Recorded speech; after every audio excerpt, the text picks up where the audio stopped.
Saviez-vous que sainte Faustine Kowalska, celle à qui Jésus a confié les secrets les plus profonds de sa miséricorde, a révélé qu'il existe 6 comportements intimes, souvent invisibles aux yeux des hommes, que Dieu n'approuve absolument pas. Il ne s'agit pas ici de péchés mortels évidents comme le vol ou le meurtre, que tout chrétien sait devoir éviter. Il s'agit de quelque chose de beaucoup plus subtil et dangereux.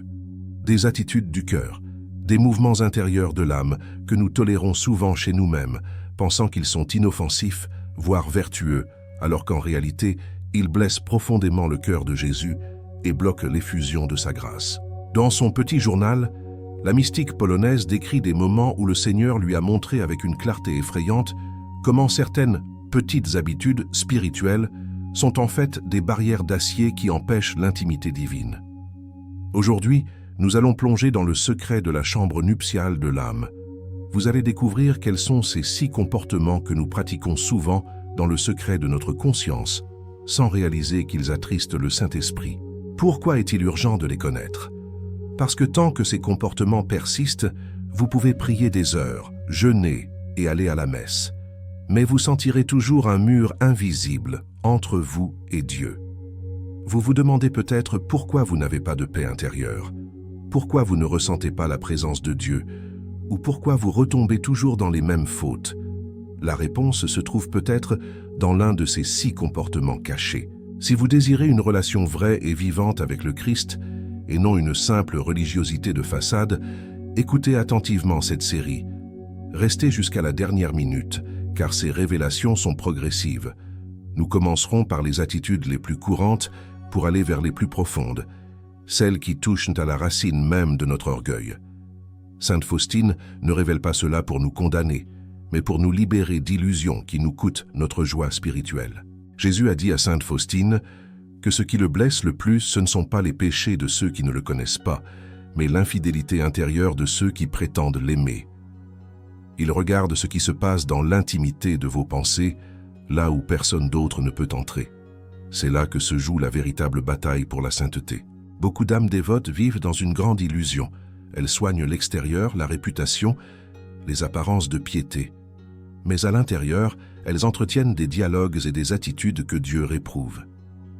Dans cette série de 7 parties, nous allons démasquer ces comportements un par un. Vous apprendrez à faire un examen de conscience mystique, non pas basé sur une liste de règles froides, mais sur la sensibilité du cœur de Jésus. Vous découvrirez comment transformer ces mauvaises habitudes intérieures en canaux de grâce.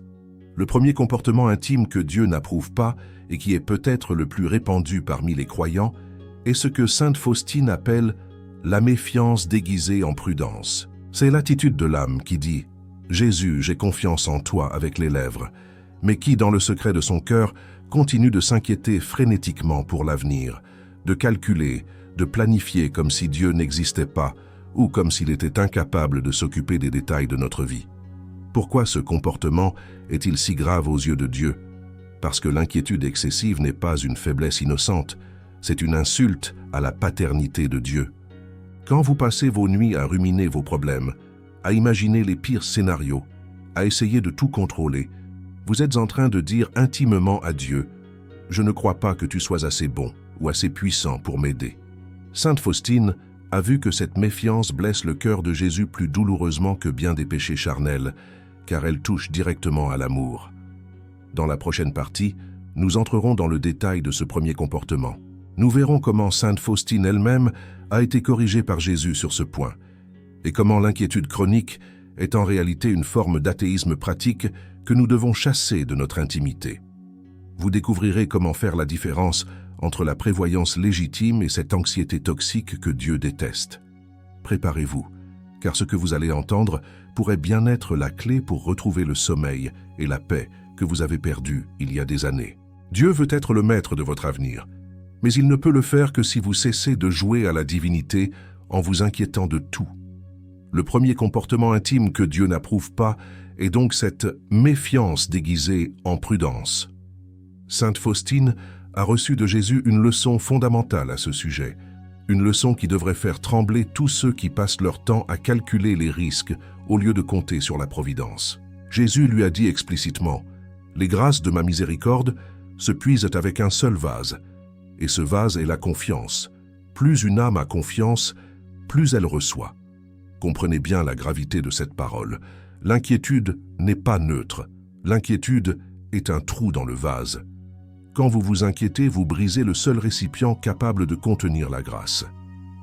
Sainte Faustine a observé que beaucoup d'âmes chrétiennes justifient leur anxiété en l'appelant responsabilité. Elles disent « Je dois m'inquiéter pour mes enfants, pour mes finances, pour ma santé, c'est mon devoir ». Mais le Seigneur lui a montré que cette attitude est souvent un masque pour l'orgueil. Pourquoi l'orgueil? Parce que s'inquiéter, c'est croire inconsciemment que la solution dépend de nous, de notre intelligence, de notre force. C'est agir comme si Dieu était absent, endormi ou indifférent. C'est au fond une forme subtile d'idolâtrie de soi-même, où l'on se met à la place de la providence. Dans le petit journal, Jésus reprend doucement mais fermement Faustine lorsqu'elle s'agite pour l'avenir de son œuvre ou pour des difficultés matérielles. Il lui demande « Pourquoi t'agites-tu? Ne suis-je pas Dieu ?»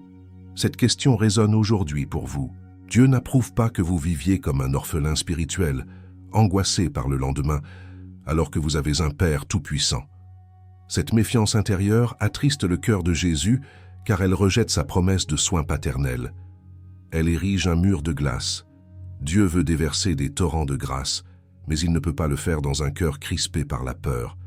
La peur resserre l'âme, la confiance la dilate. Comment savoir si vous êtes tombé dans ce comportement?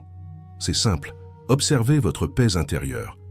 Si vous perdez la paix dès que les choses ne vont pas comme prévu, si vous repassez 100 fois le même scénario catastrophe dans votre tête, si vous essayez de manipuler les événements et les personnes pour vous rassurer, alors vous n'êtes pas dans la prudence, vous êtes dans la méfiance. La vraie prudence chrétienne agit de son mieux et laisse le résultat à Dieu. La méfiance veut contrôler le résultat. Dieu n'approuve pas ce désir de contrôle car il tue l'amour filial. Il veut que vous fassiez ce que vous pouvez et qu'ensuite vous dormiez en paix dans la barque, même si la tempête fait rage, simplement parce que Jésus est là. Le remède que sainte Faustine nous enseigne n'est pas une technique de relaxation, c'est un acte de volonté. C'est dire « Jésus, je me charge de t'aimer, charge-toi du reste ». C'est transférer la propriété de vos problèmes à Dieu. Tant que vous gardez vos problèmes pour vous, Dieu vous laisse les gérer avec vos forces limitées. Dès que vous les lui remettez par la confiance, sa toute-puissance entre en action. Cesser de s'inquiéter est donc un acte spirituel majeur, un sacrifice agréable à Dieu, car ces sacrifiés sont besoin de contrôle sur l'autel de la miséricorde. Mais si la méfiance est le premier obstacle, il existe un deuxième comportement intime, encore plus sournois, que nous pratiquons souvent juste après avoir communié ou prié. C'est une attitude qui empoisonne l'âme de l'intérieur, tout en gardant une apparence extérieure parfaite. Dieu a horreur de ce comportement car il transforme le cœur en un tribunal secret. Ce deuxième comportement que Dieu n'approuve pas est le jugement silencieux des autres. Attention, il ne s'agit pas ici de la médisance verbale où l'on parle mal du prochain. Cela, tout le monde sait que c'est un péché. Il s'agit de quelque chose de beaucoup plus intime, le monologue intérieur critique. C'est cette voix dans votre tête qui commente, analyse et condamne les actions des autres sans jamais prononcer un mot à voix haute. Vous souriez à la personne, vous êtes poli, mais à l'intérieur, vous la jugez. Vous vous dites « Regarde comment elle s'habille, regarde comme il est incompétent, moi je n'aurais jamais fait ça, elle se croit sainte, mais... » Sainte Faustine a vu que ce tribunal intérieur est une abomination aux yeux de Dieu. Pourquoi? Parce qu'il usurpe le trône de Dieu. Seul Dieu sonde les reins et les cœurs. Seul Dieu connaît les blessures secrètes et les intentions profondes qui motivent les actions des autres. Quand vous jugez intérieurement, vous volez la place du juge suprême. Et le pire, c'est que ce comportement est invisible aux hommes. Vous pouvez passer pour une personne très charitable, très douce, alors que votre intérieur est rempli de couteaux aiguisés. Jésus a révélé à sainte Faustine que ce jugement silencieux est comme une toxine qui paralyse la charité. Vous ne pouvez pas aimer sincèrement quelqu'un que vous êtes en train de disséquer et de condamner dans votre esprit. Ce double jeu intérieur crée une fausseté spirituelle. Dieu préfère une correction fraternelle franche et humble à ce mépris silencieux qui se cache derrière un sourire poli. De plus, ce jugement intérieur vous aveugle sur vos propres fautes. Plus vous êtes occupé à scruter la paille dans l'œil de votre frère, dans le secret de votre pensée, moins vous sentez la poutre qui est dans le vôtre. Dans la prochaine partie, nous approfondirons ce deuxième comportement. Vous découvrirez comment sainte Faustine luttait contre ses propres pensées critiques envers les autres sœurs et la méthode radicale que Jésus lui a enseignée pour transformer ce venin mental en miel spirituel. C'est une pratique qui changera instantanément l'atmosphère de votre cœur. Mais attention, car le troisième comportement que nous aborderons ensuite est encore plus délicat. Il concerne la manière dont nous traitons nos propres souffrances face à Dieu. C'est une erreur que commettent souvent les âmes les plus généreuses, pensant bien faire, alors qu'elles s'enferment dans un piège doré. Nous avons vu que le jugement silencieux est un poison qui transforme le sanctuaire de votre cœur en une salle d'audience froide et impitoyable. Mais comment en guérir? Sainte Faustine ne s'est pas contentée d'identifier le mal, elle a pratiqué un antidote puissant que Jésus lui a enseigné. Le secret pour vaincre le jugement intérieur n'est pas d'essayer de ne plus penser ce qui est impossible, mais de remplacer immédiatement la pensée critique par une offrande eucharistique. Jésus lui a dit « Chaque fois que tu veux juger, regarde mes plaies ». Concrètement, voici la méthode que la sainte appliquait et que Dieu approuve. Dès qu'une pensée de critique monte en vous contre quelqu'un, par exemple « cette personne est paresseuse » ou « elle est égoïste », vous devez intercepter cette pensée avant qu'elle ne s'installe. Au lieu de la ruminer, vous devez la transformer en prière instantanée. « Seigneur, je t'offre le défaut de cette personne comme une occasion de t'aimer. Je couvre son imperfection avec ton sang précieux. » En faisant cela, vous faites deux choses extraordinaires. Vous neutralisez le venin de l'orgueil en vous et vous obtenez une grâce pour la personne que vous alliez condamner. Vous passez du rôle d'accusateur, le rôle du diable, au rôle d'intercesseur, le rôle de Jésus.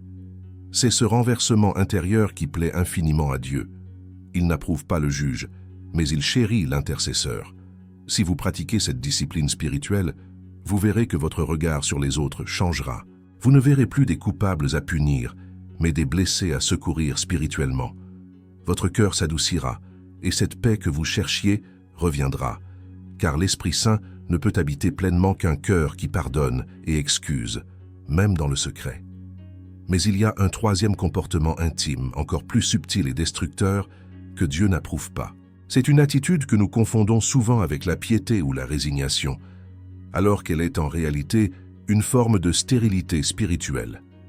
Ce troisième comportement est le gaspillage de la souffrance par l'apitoiement sur soi. Sainte Faustine a eu des révélations bouleversantes sur la valeur de la souffrance. Elle a vu que la souffrance, quand elle est unie à celle de Jésus, a une valeur infinie, capable de sauver des âmes. Mais elle a aussi vu que beaucoup de chrétiens souffrent en pure perte. Ils ont mal, ils sont malades, ils sont trahis, ils ont des problèmes financiers, mais au lieu de transformer cette douleur en or spirituel par l'offrande, ils la laissent pourrir dans l'apitoiement. L'apitoiement sur soi est ce dialogue intérieur où l'on se répète en boucle « Pourquoi moi? C'est injuste. Personne ne me comprend. Je suis la victime. Regarde tout ce que j'endure. » Dieu n'approuve pas ce comportement. Pourquoi? Non pas parce qu'il est insensible à votre douleur, au contraire, il pleure avec vous. Mais il n'approuve pas l'apitoiement, parce que c'est une impasse. Quand vous vous apitoyez sur vous-même, vous vous repliez sur votre ego. Vous devenez le centre de votre propre monde. Vous gaspillez l'énergie de la douleur qui pourrait être un moteur puissant de rédemption pour nourrir votre amertume. Jésus a expliqué à sainte Faustine qu'une seule heure de souffrance offerte avec amour a plus de valeur que des années de prière faites dans le confort. Mais une souffrance vécue dans la plainte intérieure et la victimisation ne produit rien. Elle ne fait qu'aigrir l'âme. C'est comme avoir un trésor entre les mains et le jeter à la poubelle. Dieu regarde votre cœur et dit « Mon enfant, ne gâche pas ta croix, ne la traîne pas en maugréant, porte-la avec moi pour sauver le monde. » Ce comportement de victimisation secrète est un piège doré. On se sent spécial parce qu'on souffre, on pense que Dieu nous doit quelque chose à cause de nos larmes. Mais sainte Faustine nous avertit, les larmes d'amour propre ne lavent pas l'âme, elles la noient. Le vrai chrétien ne nie pas sa souffrance, il ne joue pas au stoïque insensible, mais il refuse d'être une victime.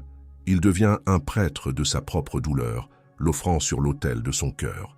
Comment sortir de ce troisième comportement désapprouvé par Dieu? Il faut passer de la question « Pourquoi cela m'arrive-t-il ?» à la question « Pour qui puis-je offrir cela ?» Dès que vous donnez un but à votre souffrance, pour la conversion d'un pécheur, pour la paix dans votre famille, pour les âmes du purgatoire, l'apitoiement disparaît. La douleur reste peut-être, mais l'amertume s'évapore. Vous devenez un collaborateur du Christ, et non plus une victime du destin. Dieu approuve et bénit magnifiquement l'âme qui cesse de se regarder le nombril dans l'épreuve pour lever les yeux vers la croix.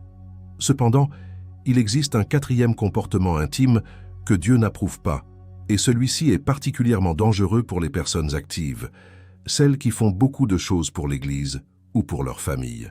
C'est une erreur qui ressemble à s'y méprendre à de la vertu, un zèle qui semble sain, mais qui est en réalité contaminé par un virus spirituel très puissant, la volonté propre. Ce comportement fait que nous travaillons pour Dieu, mais sans Dieu. Nous construisons des tours de Babel en pensant bâtir le royaume des cieux.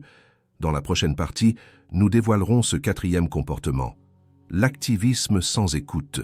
Vous découvrirez pourquoi sainte Faustine a dû apprendre à s'arrêter, même quand il y avait tant à faire, et pourquoi Jésus lui a dit qu'une action, même la plus sainte en apparence, n'a aucune valeur si elle n'est pas trempée dans l'obéissance intérieure. C'est une leçon cruciale pour tous ceux qui se sentent débordés, épuisés, et qui ont l'impression que Dieu leur en demande toujours plus. Vous verrez que souvent ce n'est pas Dieu qui demande, c'est votre propre nature qui s'agite, et cela ne lui plaît pas. Le quatrième comportement intime que Dieu n'approuve pas est l'activisme sans écoute, ou le zèle contaminé par la volonté propre. C'est l'un des pièges les plus dangereux pour les âmes généreuses, celles qui veulent faire beaucoup pour le Seigneur. Vous courez d'une réunion paroissiale à l'autre, vous accumulez les neuvaines, vous vous épuisez dans le service des autres, et vous pensez que cela plaît à Dieu. Pourtant, souvent, Dieu regarde toute cette agitation avec tristesse. Pourquoi? Parce que vous faites beaucoup de choses pour lui, mais vous ne faites rien avec lui. Sainte Faustine a reçu une leçon cinglante à ce sujet. Un jour, elle voulait s'imposer de grandes mortifications et jeûnes pour sauver des âmes. Elle pensait que plus elle souffrirait volontairement, plus elle plairait à Jésus. Mais le Seigneur l'a arrêtée net. Il lui a fait comprendre qu'une toute petite action faite par pure obéissance a une valeur infinie, alors que de grands sacrifices faits selon notre propre volonté ne valent rien à ses yeux. Il lui a dit cette phrase qui devrait être gravée dans toutes nos cuisines et nos bureaux. « J'ai plus de plaisir à ce que tu m'obéisses qu'à ce que tu fasses de grandes choses de ta propre initiative. » Dieu n'approuve pas l'activisme effréné, car c'est souvent un masque pour fuir le silence et le face-à-face avec lui. Nous nous étourdissons dans l'action pour nous sentir utiles, pour nous sentir bons chrétiens. Mais si, au milieu de votre service, quelqu'un vous interrompt et que vous répondez avec irritation ou colère, c'est la preuve que vous ne serviez pas Dieu, mais votre propre projet de perfection. Si c'était pour Dieu, vous accepteriez l'interruption comme venant de lui. L'activisme sans écoute rend l'âme sèche, dure et orgueilleuse. On finit par juger ceux qui en font moins que nous. Ce comportement est une forme d'idolâtrie de l'action. On pense que le succès du royaume de Dieu dépend de nos efforts, de notre fatigue. C'est faux. Dieu n'a pas besoin de vos œuvres. Il est tout-puissant. Il a besoin de votre cœur. Il préfère que vous épluchiez des pommes de terre en souriant par amour pour lui, plutôt que vous organisiez de grands événements caritatifs en étant stressé, critique et sans prière. Sainte Faustine a vu que le diable pousse souvent les âmes ferventes vers cet excès d'activité, pour les épuiser et les couper de la source intérieure de la grâce. Une âme épuisée est une proie facile. Comment guérir de ce comportement? Par la petite voix de l'instant présent. Au lieu de planifier des montagnes de choses, demandez simplement à chaque heure « Jésus, que veux-tu que je fasse maintenant ?» Et si la réponse est de vous reposer, reposez-vous avec lui. Si la réponse est d'écouter votre enfant au lieu de faire le ménage, faites-le. L'obéissance à l'inspiration du moment présent vaut plus que tous les plans rigides. Quand vous agissez ainsi, la fatigue change de nature. Elle devient une bonne fatigue, paisible, et non cet épuisement nerveux qui vous rend insupportable pour votre entourage. Dieu approuve l'âme qui sait s'arrêter pour l'écouter avant d'agir. Mais il y a un cinquième comportement intime que Dieu n'approuve pas, Et c'est peut-être le plus tragique de tous, car il nous empêche de nous relever quand nous sommes tombés.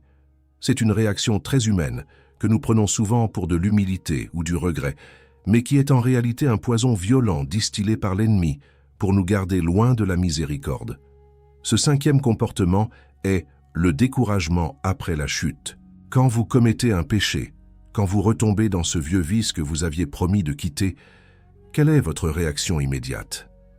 Est-ce que vous courez vers Jésus pour vous faire pardonner, ou est-ce que vous vous repliez sur vous-même, en colère, dégoûté, en vous disant « ça ne sert à rien, je ne changerai jamais ». Sainte Faustine a vu que ce découragement, cette bouderie spirituelle après le péché, blesse le cœur de Jésus encore plus que le péché lui-même. Pourquoi? Parce que le péché est une misère humaine, mais le découragement est un doute direct sur la miséricorde de Dieu. C'est croire que votre péché est plus grand que sa bonté. C'est l'orgueil blessé qui pleure. Moi qui pensais être si fort, comment ai-je pu tomber? Dieu n'approuve pas cette tristesse toxique. Il veut une contrition paisible, pas une dépression spirituelle. Dans la prochaine partie, nous analyserons en profondeur ce cinquième comportement. Vous découvrirez comment le diable utilise votre honte pour vous paralyser pendant des jours ou des semaines, loin de la prière, et comment Sainte Faustine nous enseigne à réagir à nos échecs d'une manière qui désarme totalement l'enfer et fait sourire Dieu. C'est le secret de la misère confiante. Si vous avez du mal à vous pardonner à vous-même, ce que vous allez entendre est le remède dont vous avez besoin. Le cinquième comportement intime que Dieu n'approuve pas est donc le découragement après la chute ou la bouderie spirituelle. C'est un piège redoutable car il se déguise en vertu. Quand nous sommes abattus après avoir péché, nous pensons faire preuve d'humilité. Nous nous disons « Je suis tellement nul, je ne mérite pas l'amour de Dieu, il faut que je me punisse en restant loin de lui quelque temps. » Mais Sainte Faustine, éclairée par la lumière divine, a vu la vérité derrière ce masque. Ce n'est pas de l'humilité, c'est de l'orgueil pur et dur. C'est l'orgueil qui est furieux de ne pas être parfait. C'est l'amour-propre qui saigne parce que l'image idéale que nous avions de nous-mêmes s'est brisée. Jésus a expliqué à la sainte que lorsqu'une âme se décourage après une faute, elle lui fait plus de peine que par la faute elle-même.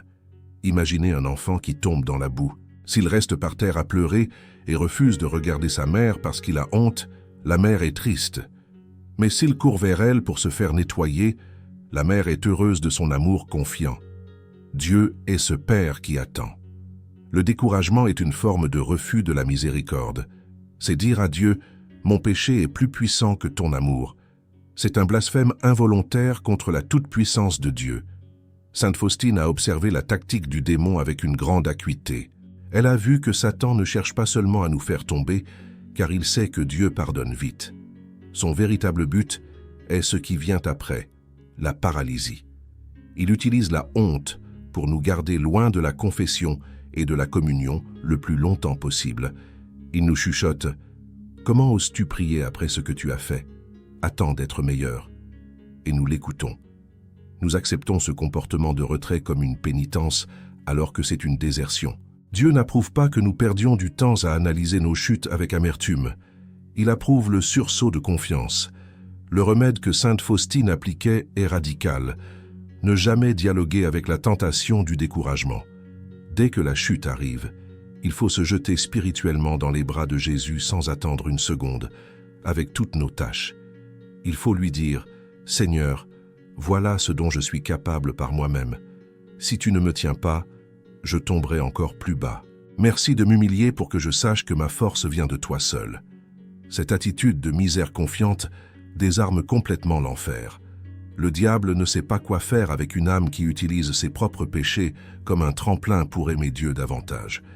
Au lieu de vous éloigner, votre chute devient paradoxalement un lieu de rencontre plus intime avec la miséricorde. C'est cela que Dieu approuve. Non pas le péché, mais l'audace de croire que son amour est un océan capable d'engloutir n'importe quelle étincelle de mal. Si vous avez l'habitude de vous traîner dans la culpabilité morbide pendant des jours, arrêtez aujourd'hui. C'est un comportement qui offense le cœur de Jésus. Levez-vous, secouez la poussière et reprenez la route immédiatement.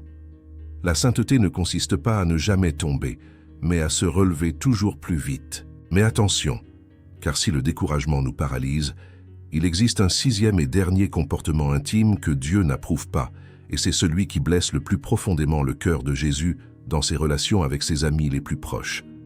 C'est une attitude froide qui s'installe souvent après des années de pratiques religieuses. On ne s'en rend même plus compte, mais elle transforme notre cœur en pierre, même si nous continuons à aller à la messe tous les jours. Ce sixième comportement est l'ingratitude habituelle et l'indifférence aux grâces. Sainte Faustine a entendu des plaintes déchirantes de Jésus à ce sujet. Il lui parlait d'âmes qu'il comble de bienfaits, qu'il nourrit de son corps, mais qui le traitent comme un objet mort. Elles prennent, elles consomment, mais elles ne disent jamais merci. Elles ne remarquent même pas sa présence. Dans la prochaine partie, nous dévoilerons ce sixième comportement. Vous comprendrez pourquoi l'ingratitude est la clé qui ferme la trésorerie de Dieu et comment nous nous comportons souvent comme des enfants gâtés qui exigent tout sans jamais rien rendre. Nous verrons aussi comment Sainte Faustine a développé une obsession de la gratitude qui a fait d'elle une aimante à miracle. Si vous avez l'impression que votre vie spirituelle stagne et que Dieu ne vous donne plus rien, c'est peut-être parce que vous avez oublié de remercier pour ce que vous avez déjà reçu. Préparez-vous à découvrir comment un simple « merci » peut débloquer des situations impossibles. Le sixième comportement intime que Dieu n'approuve pas est l'ingratitude habituelle et l'indifférence aux grâces. C'est un comportement qui glace le cœur de Jésus. Et pourtant, il est monnaie courante même chez les pratiquants les plus fidèles. Sainte Faustine a recueilli dans son petit journal les plaintes douloureuses du Seigneur à ce sujet. Il lui a dit des paroles qui devraient nous faire rougir de honte. Il y a des âmes qui m'aiment sincèrement, mais il y en a d'autres qui me reçoivent dans la Sainte Communion comme un objet mort. Imaginez la scène. Le roi de l'univers s'abaisse pour venir habiter physiquement dans votre cœur. Il vous apporte la vie éternelle, la guérison, la paix.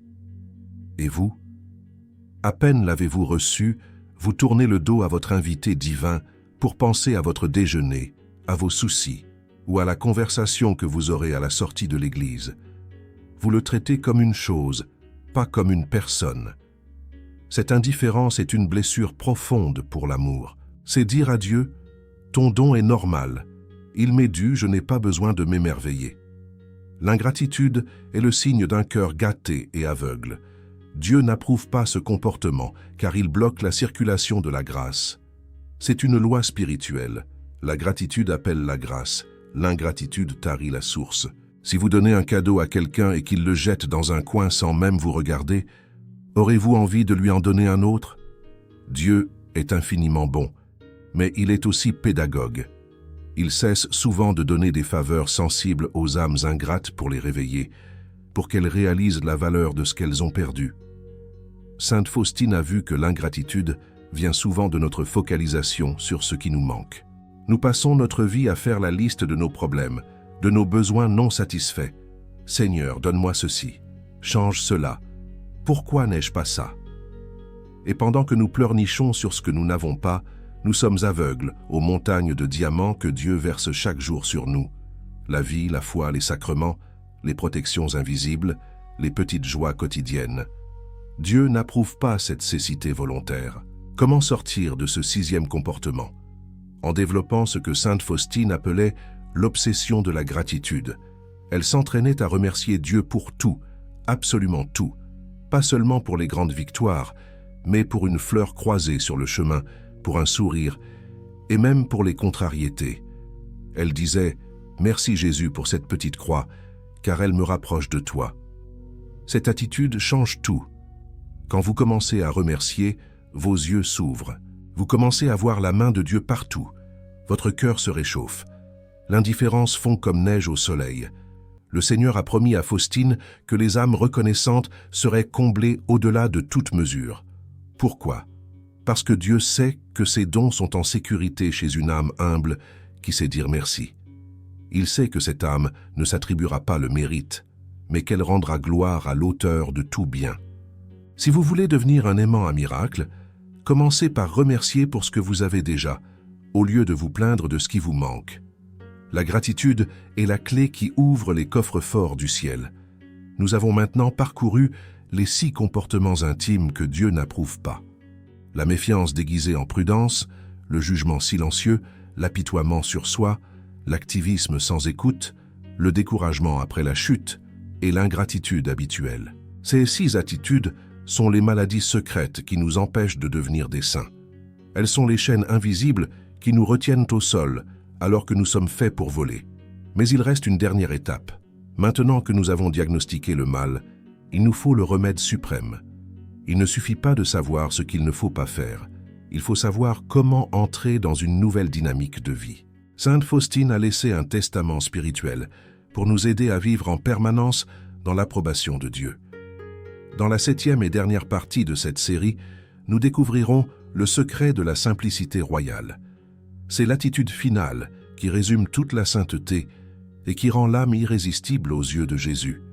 C'est la réponse définitive à tous les comportements tordus que nous avons vus. Vous découvrirez comment, par un seul acte intérieur simple mais total, vous pouvez balayer ces 6 mauvaises habitudes et vivre enfin dans la liberté des enfants de Dieu. Préparez-vous pour la conclusion de ce voyage, car elle contient la clé pour ne plus jamais revenir en arrière. Nous voici arrivés au sommet de notre ascension spirituelle. Après avoir démasqué les 6 comportements intimes qui blessent le cœur de Dieu et bloquent notre sainteté, il nous reste à découvrir le remède universel, la clé d'or que sainte Faustine a utilisée pour ouvrir toutes les portes du ciel. Ce secret, elle l'appelait la simplicité royale, ou l'enfance spirituelle vécue dans sa radicalité. C'est l'attitude finale qui résout d'un seul coup tous les problèmes que nous avons vus. Qu'est-ce que cette simplicité royale? C'est l'acte de volonté par lequel l'âme décide de cesser d'être le centre de sa propre vie pour laisser Dieu être Dieu. C'est arrêter de compliquer la vie spirituelle avec nos calculs, nos peurs, nos jugements et nos ambitions, pour se contenter d'être un petit enfant dans les bras d'un Père tout-puissant. Jésus a dit à sainte Faustine, « Quand tu te fais petite, je te porte sur mes épaules. Quand tu veux être grande, je te laisse marcher seule. » Regardez comment cette simplicité royale guérit tout. Si vous êtes simple comme un enfant, vous ne vous inquiétez plus pour l'avenir, fin de la méfiance, car vous savez que papa est là. Si vous êtes simple, vous ne jugez plus les autres, fin du jugement silencieux, car vous savez que vous êtes vous-même petit et que les affaires des autres ne vous regardent pas. Si vous êtes simple, vous ne vous apitoyez pas sur vos bobos, fin de l'apitoiement, car vous montrez votre blessure à Jésus et vous repartez jouer. Si vous êtes simple, vous ne vous agitez pas, fin de l'activisme. Vous faites juste ce que le Père demande, instant après instant. Si vous êtes simple, vous ne boudez pas après une chute, fin du découragement. Vous demandez pardon et vous oubliez. Et si vous êtes simple, vous vous émerveillez de tout, fin de l'ingratitude. Sainte Faustine a compris que la complexité vient du diable, mais que la simplicité vient de Dieu. Le diable veut que nous analysions tout, que nous décortiquions tout. Dieu veut juste que nous aimions. Le secret ultime pour ne pas tomber dans les 6 comportements désapprouvés est de vivre le Jésus « J'ai confiance en toi », non pas comme une formule magique, mais comme une respiration. Comment commencer cette vie nouvelle dès aujourd'hui? Par un acte d'abandon total. Sainte Faustine le faisait chaque matin. Elle disait « Jésus, je te donne ma volonté, mon intelligence et mon cœur. Prends tout. Je ne veux plus rien décider sans toi. Je ne veux plus rien juger sans toi.